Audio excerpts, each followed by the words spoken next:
국회의원에 몰두했던 김두한, 그리고 그와 반대편에 있던 이정재. 당시 이정재, 김두한 협박 일화들은 익히들 알고 계시겠다만 그 소식을 듣고 김두한에 해산되었던 수많은 부하들이 분노를 하게 되는데, 이 소식이 흘러내려갈 수밖에 없었던 것은 당시 평화신문 김정래 기자 및 언론들의 눈도 있었기 때문이네. 이 시국에 바로 우리의 형님 시라소니가 린치를 당했던 바로 그 시기이기도 하네. 당시 언론의 보도는 이정재, 시라소니를 깨고 김두한과 어깨를 나란히 하다, 이런 식의 어그로 끌기 기사를 내보냈다고도 하지. 아무튼 지금의 언론이나 당대의 언론이나 가려듣는 눈과 귀도 있어야 할 것 같네. 그러던 어느 날 김두한의 사무실에 상당히 반가운 인물들이 찾아오게 되는데, 이게 누구야? 우리의 만길이 아닌가? 바로 이 사람이 김두한의 수장이었던 만담꾼이라 불려지는 홍만길. 해산 후 능력 있는 사업가로 변신했던 그는 그렇게 뜬금없이 큰형님 김두한의 사무실로 찾아온 것이네. 큰형님, 그간 잘 지내셨습니까? 이거 너무 오랜만에 뵌 것 같아 죄송하네요. 에이, 뭔 소리야 이놈아. 요새 사업 잘 돼간다며 좋은 소식 전해 들었다. 밥이나 먹으러 가자. 그렇게 둘은 국밥집에서 지난 이야기를 하며 추억을 회상하게 되는데, 저 형님, 제가 따로 드릴 것이 좀 있습니다. 이리 가져오시게. 어허, 이게 무엇인가? 그렇게 홍만길의 비서는 양손에 한가득 백에 담긴 돈뭉치를 들고 오고 탁상 위에 우르르 털어버리게 된다. 뭐야, 이거 돈 아닌가?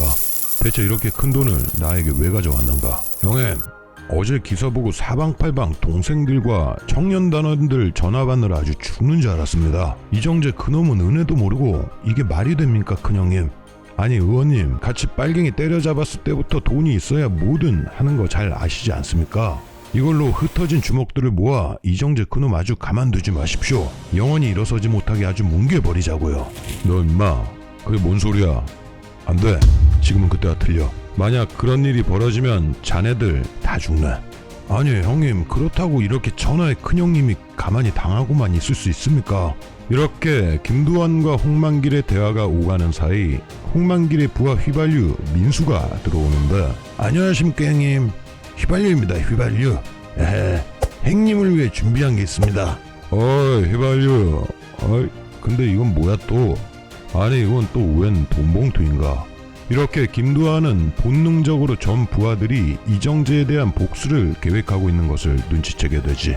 이때 종로꼬마 이상욱과 김관철도 들어오는데, 여기서 잠깐 김관철의 등장에 대해 이야기를 한다면, 건준칙목회 운영에서 김두한에게 직접적으로 물려났네 또는 아우마스에게 쥐어 터졌네라는 설이 많다만, 김관철도 당시 상당히 섭섭했을 것이, 홍영철과의 트러블이 생겼을 때 김두한이 김관철이 아닌 여우같은 소공동 홍영철의 편을 들어줬으니 말이네. 당시 상황을 묘사하자면, 김관철, 너는 이제 이 사업에서 손 떼. 자격이 없어. 형님, 이거 너무 억울합니다. 손 떼라고 이 자식아.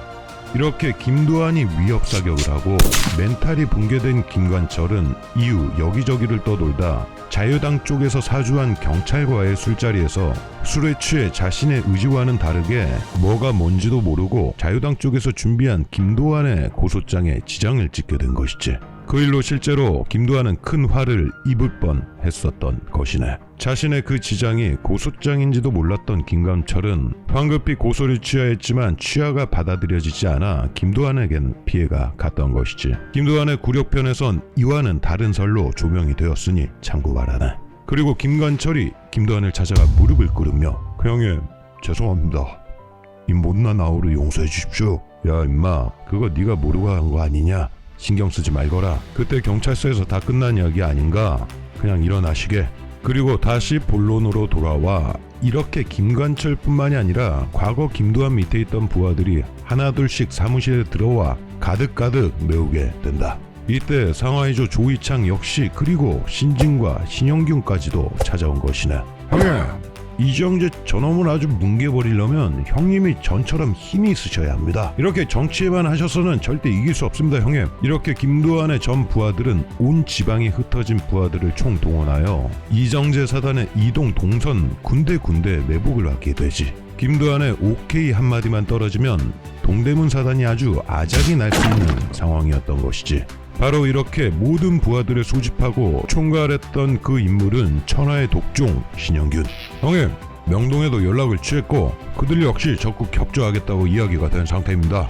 허락해 주십시오. 하지만 김두한의 대답은 뜻밖이었다. 야 이놈들아, 이놈의 자식들아, 내가 너희를 해산시킨 이유를 아직도 모르는 것이냐? 언제까지 주먹으로 먹고 주먹으로 살고 그러고 생활을 할 것이냐? 이젠 시대가 너희들의 주먹을 받아주지 않을 것이다. 우리가 주먹으로 뭉치고 주먹 하나로 목숨을 바쳤지만 지금은 시대가 많이 변했다. 그 일이 실행되면 너희들 모두 안전을 보장받기 힘들 것이네. 다들 고맙다.